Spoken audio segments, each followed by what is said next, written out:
Thank you for. with the blue background. I just noticed, man. That's That's awesome. sharp. All right, well, it's 11:15. It's time to start. If you've just joined us, we were just getting to know Chris Sauerzoff, CEO of there's so many companies, but SafeWire. We're talking about SafeWire, a new company that Chris is championing. And this is James Rorys. I'm the host of Moving the Rock. Moving the Rock is a show about sales leadership. We believe sales leadership is the foundation of any sustainable growth culture. And every week we interview leaders who share insights that we all can use to, I like to think about improving or transforming our sales force's agility and our growth trajectory. And with me is Chris McAllister. He is the founder of SiteShift, a good friend of mine and a collaborator in many ways. Welcome, Chris.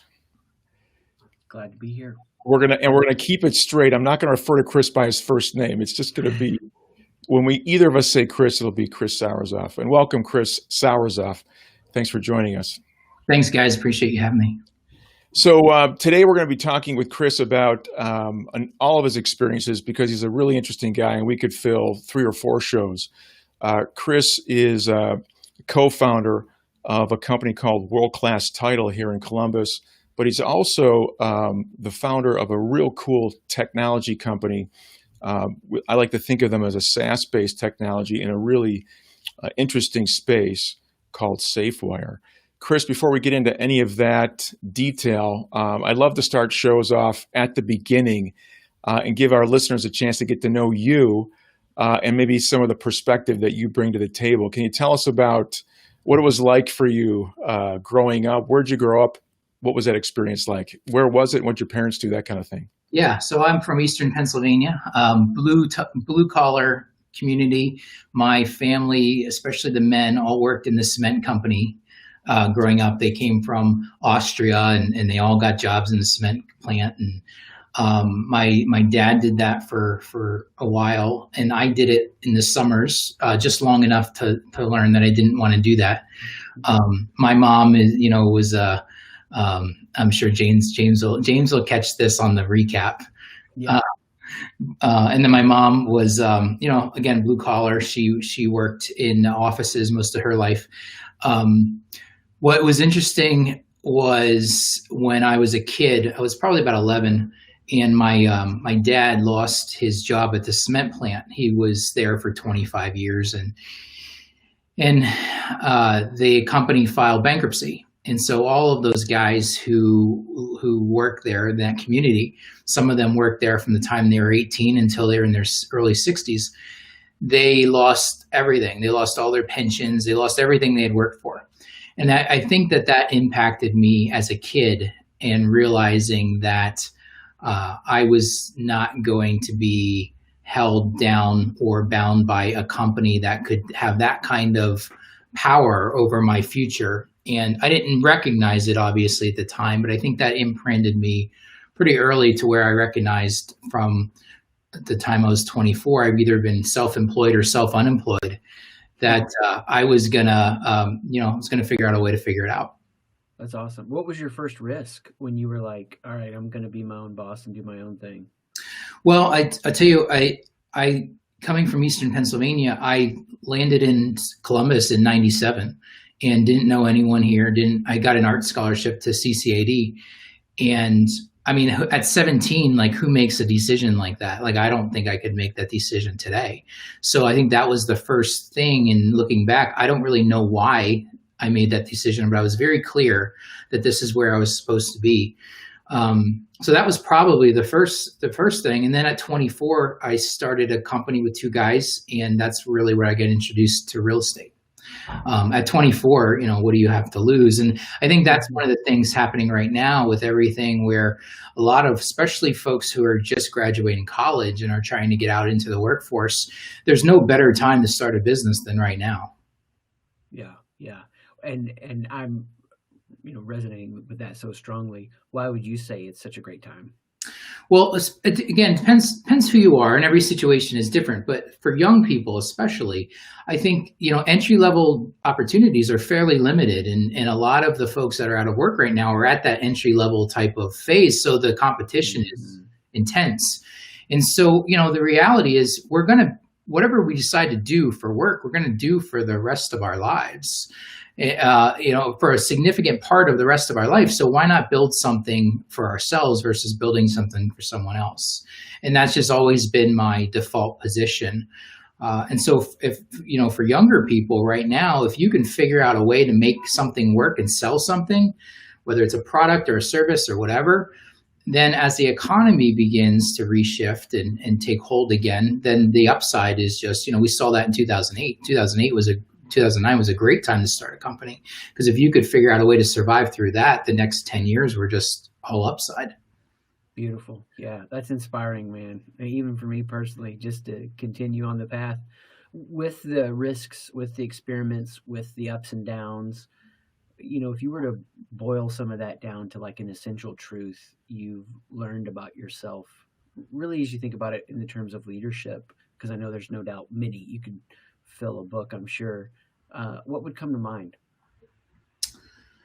I think, there's that saying, it's to thy own self be true, right? Mm. And so I think it's being able to discern within oneself what's true and what's false. And that is, I don't know that that's something most of us are raised with. I think we're often misguided, both positively and negatively, probably most often negatively, we tell ourselves a lot of lies. And it's being able to discern and sift through, like, what if I'm going to lie to myself, why not tell myself a really great lie? Why not make it a really great, amazing, big, powerful lie? And I think that often we do the opposite. Yeah, I love that framing. I mean, I think about this with my kids, 14, 16, 18, my daughters, and it's like, okay, well, why do you think that? Why should you be afraid of what major you should pick? Mm-hmm. Because there's this narrative out there for them, like college, you got to figure it out, you got to know, and to thine own self be true is a beautiful statement. I have to say, I mean, just in thinking about a lot of leaders, I think it's so fantastic that Jimmy picked you to go first, because I think you model that beautifully. I've known that as I've interacted with you, and then I think you've continued to live that. I think it makes it super interesting for what we're talking about today too, as it applies to sales. But even before we get to that, what would you say are some things that you've done, as much as you could speak openly about it in a format like this, that you've said, yeah, here's a way that I've been true to myself? Just one or two that come to mind. Well, I'll tell you, I don't know that there's a lot more important things than happiness. And where I've found what I've been in situations and positions where they seem like amazing opportunities, right? But I wasn't happy. And so at what cost? And so I think that being able to walk away from situations where you aren't happy, whether it's professionally or personally, and then through that experience, realize coming out of the other side, like, that was the right decision. And so now it becomes easier to do it again, because I have built upon that experience of I'm unhappy, I need to change. And I can have faith now, knowing through the experience that change on the other side isn't as scary as I thought it was. Yeah. Well, that sets up perfectly, and Jimmy, just for where we're at in the process, the question of what's the leadership truth. Yeah. You've been hanging out with us. It's the wildest thing. I had no internet access, but I could watch you guys and listen to you. It was awesome. Well, that's great. Because what I would want to ask then is, how does that apply to what it means for you to lead a sales team? Because if you've got to do that, there are people that are skeptical that would listen and go, well, he could do that, but the sales team doesn't need to. Right. Yeah. What would you say to that? Well, I think the hardest part for a leader, creating, building, managing a sales team, is that oftentimes those leaders aren't salespeople. And we see this a lot in the title industry, where a lot of title company owners are attorneys. And an attorney's job is not to create value through sales and relationships. An attorney's core function and job is to de-risk clients. And those are a lot of times opposing opinions. So, I'm sure you've both have had sales experience where you have this idea and you take it to the attorney, and the attorney tells you all the reasons why you shouldn't do it. Right. And that's generally what happens with a team that's led by an attorney versus a salesperson. An attorney is just one example. It could just be somebody that has more of an operational background, but they aren't salespeople.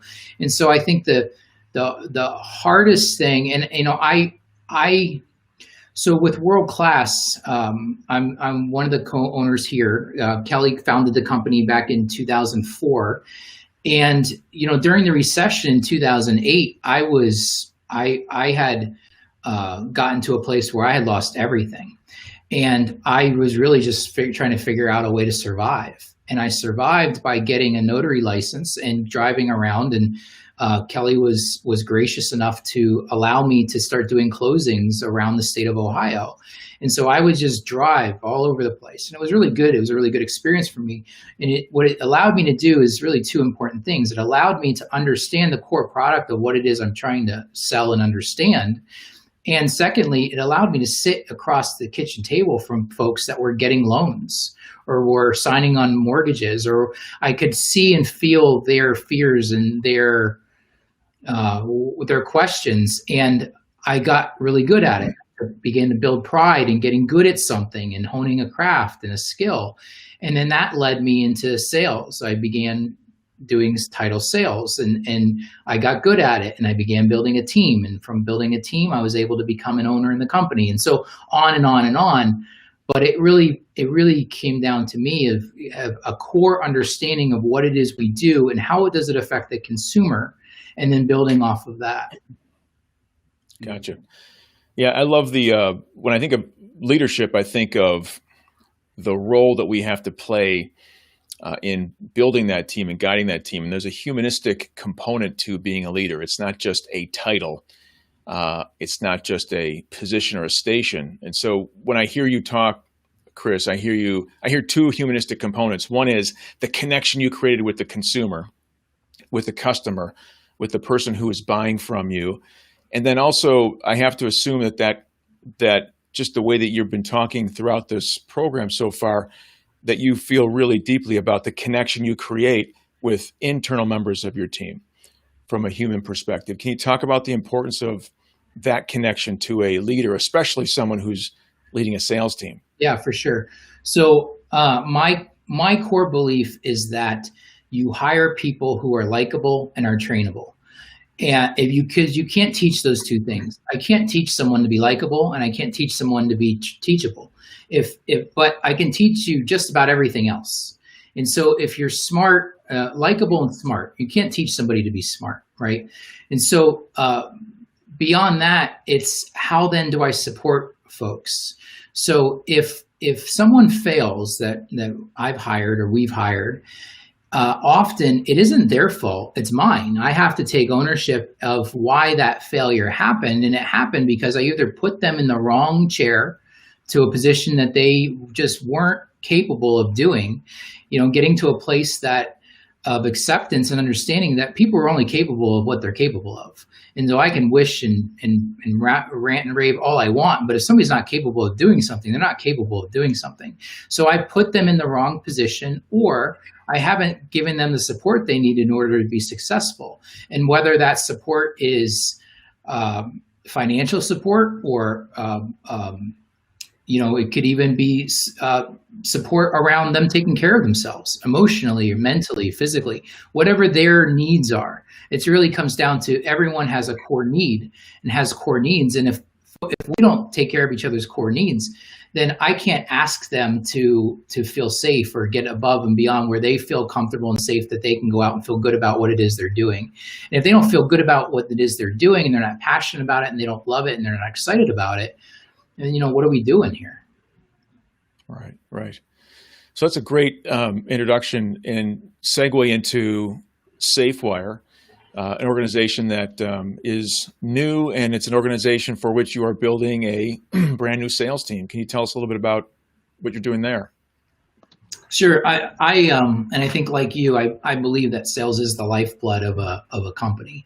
You know, without somebody actually willing to pay for something, I don't care how great the technology is. If somebody's not going to buy it, you know, what's the point? I mean, look at even Google. Google has some of the greatest technology in the world for the last 20, 25 years. But they still make billions and billions and billions of dollars a quarter, right? So to me, sales is the lifeblood of an organization. And so what we're trying to do with SafeWire essentially is wire fraud. Real estate wire fraud is an enormous problem. And it's a problem that's growing. Last year, we lost over $221 million, according to the FBI, as an industry. And my main concern with all of that is if the consumer feels that their money is not safe in a traditional real estate transaction, and we lose the trust and the faith of consumers as an industry, then the real estate industry has a significant problem on its hands. And so as this problem is growing and we're identifying, you know, where and how it's happening, we've created a solution and a tool and a guarantee warranty product that can prevent this. In every case I've seen, this would have prevented these types of frauds. And so we are building a sales team to go out to the industry, to brokers, to title companies, to really talk about the problem and our solution. And that's what we're super excited about. It's an untapped opportunity. And I know people say that a lot of times, but in this case, it's actually true. How much has the reality with just the pandemic and stuff accelerated, you know, non-in-person closings, the market position or need for what you guys are doing? I would imagine it opens a door more. Yeah, it's significantly accelerated it. You know, in the closing side, just the closing side, the digital, the acceleration of digital closing solutions has significantly ramped up. It doesn't mean all of the industry is able to adopt it. We're still a fairly legacy type of space, but yeah, it's increased significantly. Real estate has been one of probably the strongest performing, at least residential real estate, not necessarily commercial, but residential real estate has been significantly outperforming most of the economy, except when we were in the middle of it and they shut down different areas of the country like New York or Pennsylvania. But other than those actual shutdowns, real estate has really performed through this. Fascinating. It is fascinating. It's amazing to think that during the pandemic, people Awesome, Chris. are so comfortable and okay with people walking through their homes, but they are. Yes, doesn't make sense to my brain. Jimmy, I thought you had a question coming up. That's awesome. I think he's got a delay. Well, I'm thinking about the platform that we have here, and I'm thinking about the platform we have here and the opportunity to talk to folks who are listening about the opportunity in front of us. So let's talk about what your plans are for the sales force at SafeWire, and what's the opportunity for individuals who may be looking or are interested in maybe shifting to a well-run, well-managed, well-led SaaS startup. Yeah, wonderful. We're as you mentioned, we're building out kind of a foundational sales team, meaning that we have some folks in place currently, but we really want to grow a robust team of professional salespeople that can help us get to our next set of objectives in the building of this business.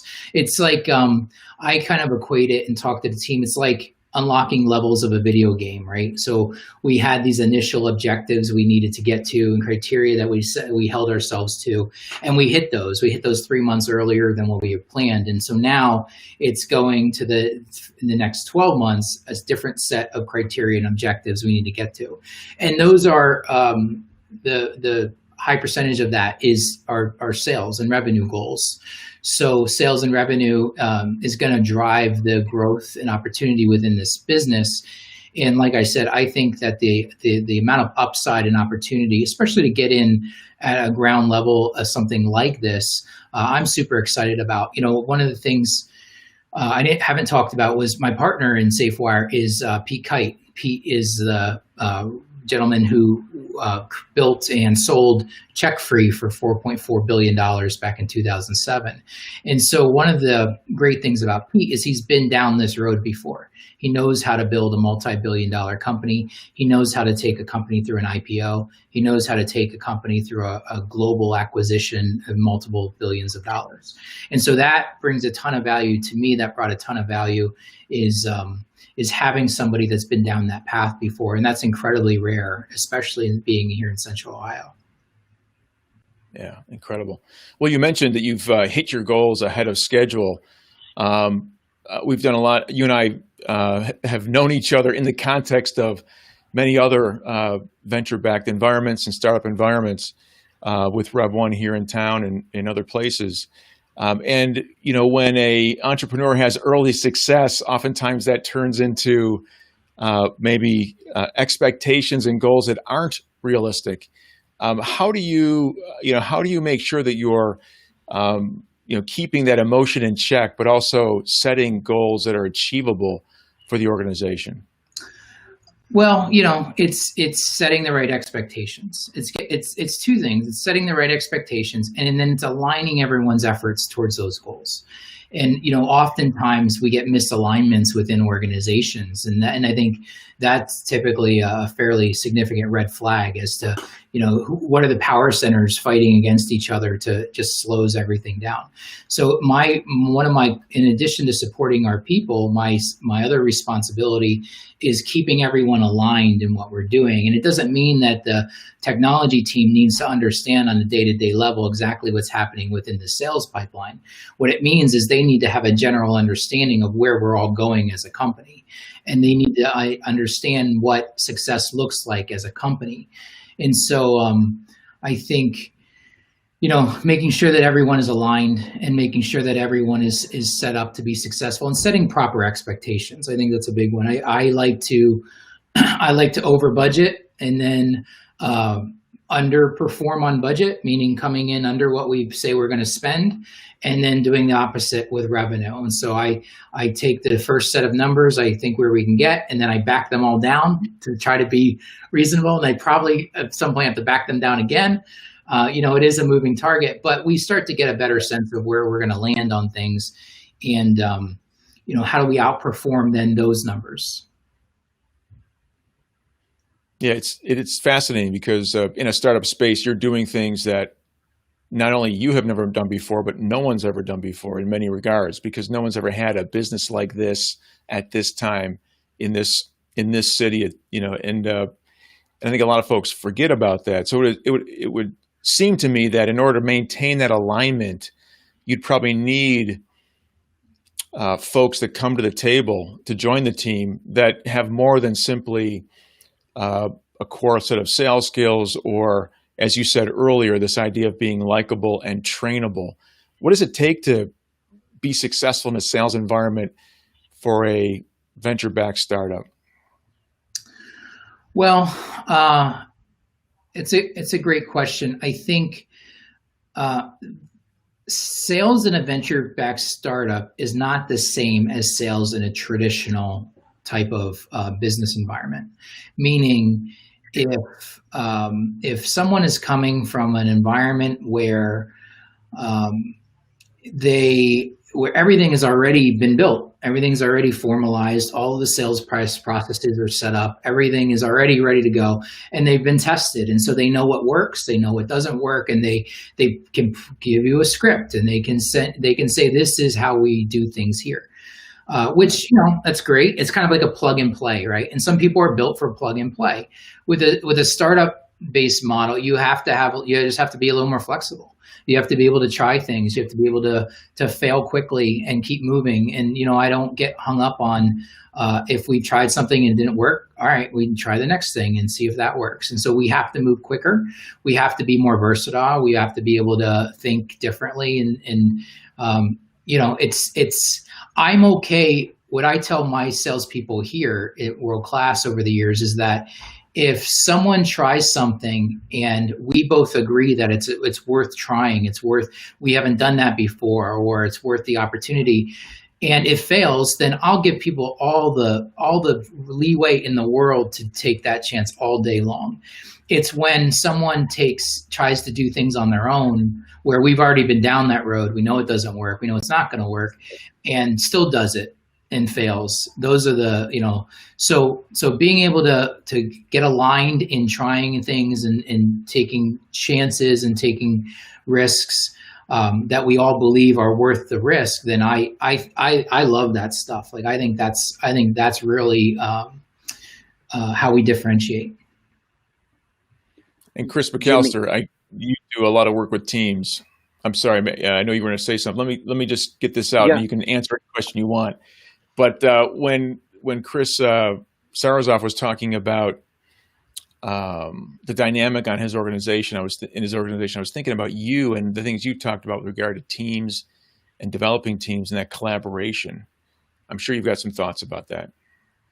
Well, yeah, what I'm really interested in and this is exactly where my question was going to Chris, it's how a healthy leader syncs up to where the team is. I mean, that's what, you can say, well, this is the kind of leader I am, this is how I want to lead, but teams go through phases and cycles, and no doubt, Chris, the team that you've got at World Class is in a different life cycle and phase than the team will be or is at SafeWire. Mm-hmm.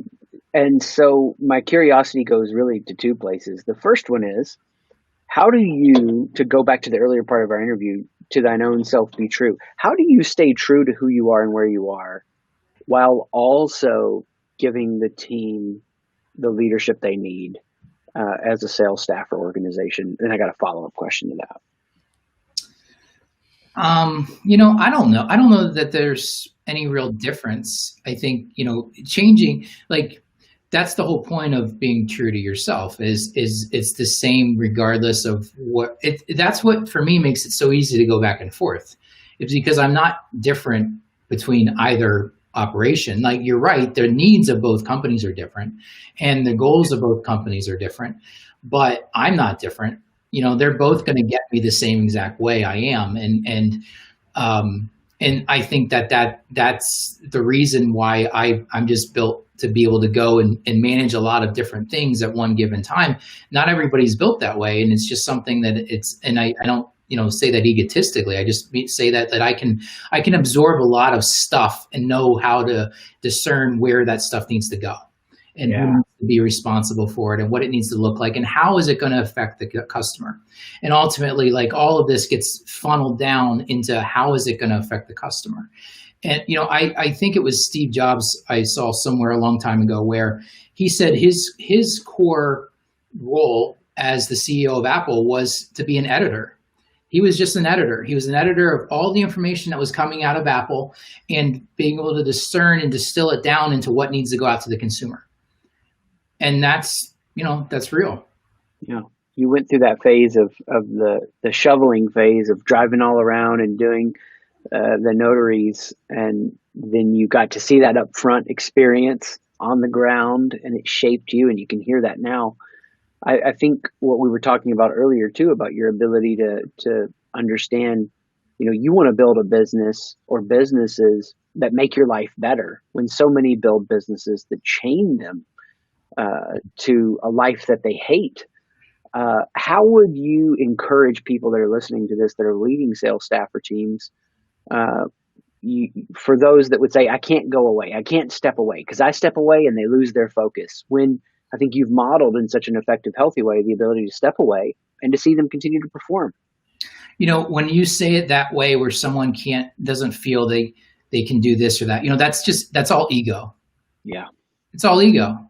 What makes me think that it's all ego and it's fear, and it's not, if I don't trust the people that I've surrounded myself with, then I've again failed as someone who's brought in the wrong people for the positions that I need. I'm fortunate. I have an amazing co-owner here at World Class Title, Kelly, who runs the inside operation, and I run. We had a handshake deal from the beginning where she's in charge of inside, I'm in charge of outside, and sometimes those things we go across that line, but we do it in a way that's very we include each other in those conversations and how they affect things, and that still works. And having a team at SafeWire, we brought in an operations lead, Phil, who came from leading a product team at Beam Dental, who, he runs essentially the inside of the house at SafeWire. And so I can trust and know that he's going to get things done in a way that I can be trusting of that. And so I have to be trusting of that. If I'm not trusting of that, that's a failure on me. And so when I hear those things, all I hear is ego and fear, really. That's, unfortunately, you're right. That's where a lot of people default to. Why? And Jimmy, I know this will be my last one on this topic. Oh, please. You didn't get there naturally, right? What was a big step you took to make you that kind of leader with sales staff? Well, I don't think it just is compartmentalized to sales, buildings. I think I think it's bigger than that. I think it's just life. And it's, I personally had to get to a place where I had, I had to get to a place where I was just so emotionally and spiritually broken that I just didn't want to live that way anymore. And so knowing I don't want to live that way anymore, puts me on a path of figuring out, well, what do I want to do? And that's really just being on that path of what do I want to do, that's where the humility comes from, and that's where that's where the faith over fear comes from, and that's where it's a fundamental belief that all of these people are in my path for a reason, good and bad. Everybody is an opportunity to learn something about myself, and so I believe that the people around me are here for a reason. And I trust that they are doing what they want to be doing. And that's the other side of it is we put people in positions where they enjoy doing what they do. I can't do that better than them if they enjoy it and they love it. And I don't want to do it. I have no desire to do what most of the people around me do. This is a win-win. Right onto that. High five all the way. Thank you. Thank you. Well, I think it's really cool too, Chris, is that you have institutionalized a lot of your core beliefs. This is not just what you're talking about today. And I'm saying that because I know we've talked about how you manage people. And tell us about your policy on sick time, vacations, that kind of thing, especially today where so many folks are working from home in environments where they can't be managed by a present manager. Yeah, we don't really have a vacation policy other than, take what you need to take. We've found over the years that, again, you get people that love what they do. And so you typically have to tell them to leave. You have to make them take vacation. Right. And so it's only a problem with the people that aren't going to work out. And so it's almost like what we look for and identify with. If somebody's not going to work out, those are the folks that are going to abuse anything you put in front of them. And so it got to be a pain in the butt to try to track all this stuff. So as long as it's reasonable, and we can have a conversation as to what we feel is reasonable, but we don't again micromanage because we just brought in the wrong people. So that's one thing, and I want people to take the time they need. I don't know what somebody needs. If somebody's having a bad day or a bad week or a bad month, then take what you need to take. Especially right now, we at World Class went virtual pretty much when everything was shut down, and we're not set up here really to be virtual. So we did that, and the team did a phenomenal job of being able to run everything virtually. And so now with kids going back to school, not everybody's in school, they're doing hybrid. So everybody has that flexibility if they need it in order to operate virtually. And then SafeWire has been 100% virtual the entire time. We have people all over the country and all over the world working with SafeWire right now, and that's worked great so far. That's outstanding. No, I love that. And I love the idea of bringing people on and then providing them that kind of self-management, self-awareness expectation so that relieves you of that being the babysitter, the micromanagement, and now everybody in the business is focused on performance versus checking in on people and doing the things that just add to overhead versus add to results. I think there's a difference between supporting people and giving them what they need and building a team and I say all of that stuff, but we know everyone's numbers at any given time. We track everything, and everyone comes to the table each week, and everyone looks at everybody's numbers. We're fully transparent with everything we do too, and they can see. If you're a salesperson, you're generally competitive in nature, and you want to have those numbers up on the board. You want to have. You want to be growing and building your company and your business. And so every year we sit down and everybody does their own business plan, and we set different goals based on what things were done the year before. And we track everything. We track everything throughout the year, and we support people to get to those goals. It's not just, I'm not here just saying, well, I don't want it. I believe that you have to do both. You have to have kind of this, for lack of a better term, like this feel good side of it, but you also have to have the data. And so we do both. We hold people accountable to what they say they're going to do. And at the same time, it's up to us to support them in order to get there. If they're not getting there, I need to figure out why. And maybe it's because they're not focused, because they're doing too much other stuff that really is not the highest and best use of their abilities for the company. And so how do I take that stuff off of their plate? How do I hire a support person for $30,000, $40,000, $50,000 a year that can take all of that stuff, 20, 30, 40% of that stuff off their plate? And now we just opened up their bandwidth to do more income generating activities. So that's that they have to go together. And I found, we've grown as a company. We're up again another 25% this year through the pandemic. And it's because of doing those two things. That's a great note to conclude the conversation on. McAllister, any closing comments or remarks on what you've heard today? No, just super interested, Chris, to be here and hear more about your story. Just appreciate the way you show up authentically, and to hear how you've done it in your businesses is a beautiful reminder for us all that we don't have to tolerate or compromise, because it does take us to a place of brokenness. So thanks, man. Yeah, and anytime you want to talk about Bali, I know we didn't get it in this time, but if you just want to do a session just on Bali, we can do that. Oh man, how long ago was Bali? It was February, man. It feels like another lifetime ago. I'm really lucky. I was able to sneak in before all this was happening. I was going through South Korea, and when it was all just kicking off, and man, it feels like a lifetime ago. Wow. Yeah, a lot's happened since. What I would say is, anybody listening, I want to ask you this, Chris. Anybody listening who is inspired by your message, wants to talk to you, wants to talk to maybe about being a leader on your team in one of your businesses, or joining your sales team at Safewire, how do they get a hold of you?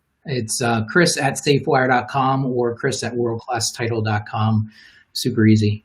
Outstanding. And Chris McAllister, before we wrap up, I know this idea of team development and leadership development is huge for you. It's something you and I collaborate on a lot as well.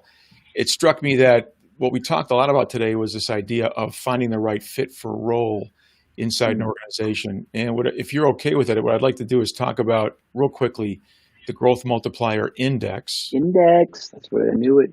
Yeah. So do you want to introduce it? I'll do it. Minute left. GMI Index, 45 seconds. What would it be like if you could take something and use it as a tool to figure out, does your team have the right makeup? Like you heard our man Chris talking about today, so that the right roles are in place, and then the right people are in those roles, because so many people can't move the rock because they don't have the right people in the right places. Mm-hmm. Let's fix that. Yeah. And what I'd like to do, Chris, if you're okay with it, is I'd like to offer anyone who's listening, either to the live show or to the replay, we'll do a complimentary introductory analysis of your team for up to 10 folks, show you how it works, and give you some insights. All you got to do is take the 10 minutes required to complete the assessment, and you'll get the 150 data points on each member of your team, and we'll actually show you how it works. That's a great deal. I can tell you that doing that firsthand, I know you do very little complimentary. So, and you do it all at a high level. So that's a steal. So anyone watching, jump on that opportunity. Thanks, Chris. I appreciate it. It's been a pleasure, man. So we've already got our next show booked on Bali, and we'll make sure we give everybody notice of that. Thanks for joining us, Chris Sauerzoff, and continued success with SafeWire and all your endeavors. Thanks, guys. I appreciate you. Take good care.